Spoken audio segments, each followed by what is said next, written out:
Hello, I'm Jane Dutton. This week was dominated by the political fallout from Floyd Shivambu's departure from the economic freedom fighters. His reward? He moves into the position of national organizer in Umkhonto weSizwe's top 8. We're not in the business of trying to please each other's egos here. We're in the business of building a revolutionary movement that is going to emancipate the black majority and Africans in particular, and we're unapologetic about that. That is what we stand for. We have not yet even finished a year. We haven't.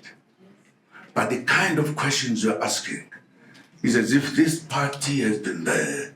Why are you not doing this? Why are you not doing that? Not a single one of you said, but guys, you have created something that has never happened in the world.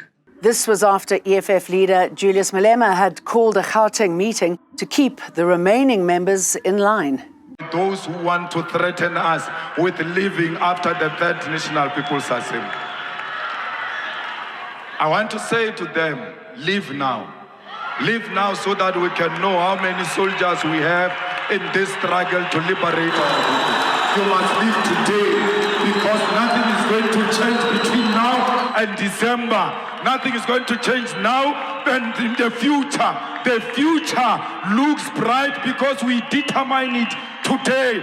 We are here to make our destiny for how the future looks like tomorrow. Leave now. We have no reason to beg anyone. If you want to leave, leave now and leave us alone. Even if we are alone, we'll always continue to speak truth to power. Malema says it seems there are concerted and deliberate attempts to destroy the organisation by those who want to serve in both EFF and the MK party. The case of the 10 former MK party members challenging their expulsion from the party and their removal as members of parliament has been postponed to the 3rd of September. The group's spokesperson, Thamsanqa Kuzwayo, says the current state of affairs is fostering a culture of fear within the rest of the party. We urge the MK party to take a decisive action to address these issues. If not, the integrity and future of our organisation is at risk. Did Babita Deokoran die for nothing?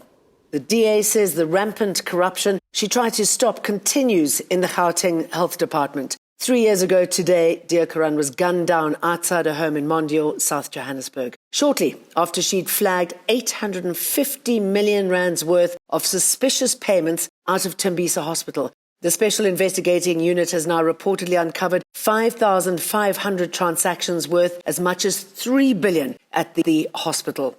A year ago, 6 men pleaded guilty to her murder, and yet the mastermind is still walking free. Another one of South Africa's untouchables. Today, the country honours our whistleblowers. 2,500 police trainees from the Tshwane Training Academy had to be evacuated after a leaking Sasol gas pipeline caught alight this week. It caused a blast at an adjacent business site near the training academy. No injuries or fatalities were reported. The decision to evacuate the trainees, SAPS trainers and members from various specialized units, including the nut joints, was taken following advice and consultation from experts. A venue operational center comprising of various experts has been established. We saw some positive developments on the economic front. Inflation is cooling. It's eased to a 3-year low, coming in at 4.6% in July, down from 5.1% in the previous month. Now pressure is on for the Reserve Bank's Monetary Policy Committee to cut the repo rate at the September meeting. We are also starting to think that it could be earlier rather than later. So September is definitely a live meeting and an interest rate cut is on the line here. We also heard that Qatar Airways is acquiring a 25% stake in Airlink. The deal will bolster Qatar Airways' growth strategy in South Africa. Based in South Africa, Airlink flies to 15 African countries. Controversial pastor Boromunang will spend the next 2 months behind bars, pending police investigations into his kidnapping case. Mboro, a relative, and his bodyguard Clement Baloyi made their third court appearance in a bid to secure their release on bail. The trio was arrested following a viral video showing them attempting to forcefully remove 2 children from a school in Katlehong. Gentlemen, you'll then appear in District Court number 2.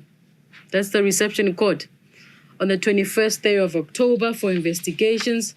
Accused number 1 and 2, since your bail has been denied, you shall remain in custody. The magistrate cited several reasons for her decision to deny 2 of the 3 accused bail, including Boro's grammatical errors in his bail affidavit and poorly supported assurances to the court that he would not be a flight risk. The mother of former Miss South Africa Chidimma Adina could be facing criminal action for identity theft. The Hawks are now involved in the case, and the person whose identity she allegedly stole has been traced. The lid was blown on the case when Adishina's nationality was questioned during her participation as a pageant finalist last month. Adishina eventually pulled out.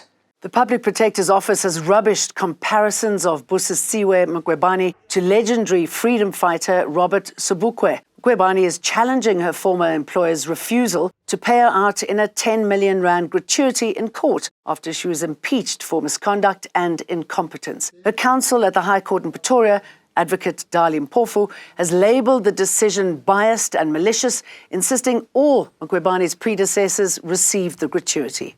Mpofu has gone as far as likening Mqwebane to Sobukwe in her plight. So we can ask the question then, which other public protector in the history of the Office of the Public Protector has ever had these findings made against them? The answer is that it is Advocate Mqwebane. So again, Advocate Mqwebane is not Robert Sobukwe. She is not getting the gratuity because the instrument does not permit the payment of a gratuity to a person removed from office for misconduct and incompetence. The South African Local Government Association says municipalities have not upgraded over 1 million prepaid electricity meters that are due to cease working in 3 months. Municipalities are in a race against time to ensure that all its 4.5 million standard transfer specification meters are upgraded by the 24th of November. The token identifiers of these meters will expire on the date, meaning customers will no longer be able to load electricity.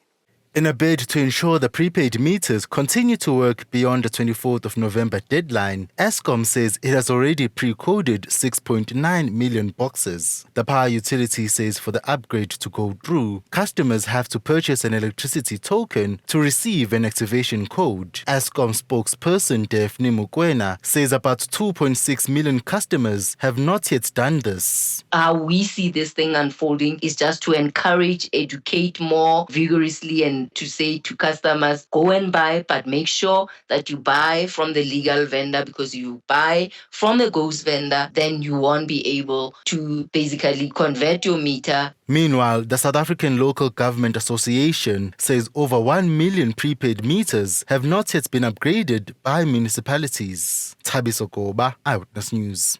That's all from us. Don't forget to download the EWN app and have a good weekend. Eyewitness News, in touch, in tune, and independent. For the latest, log on to ewn.co.za or ewn.mobi.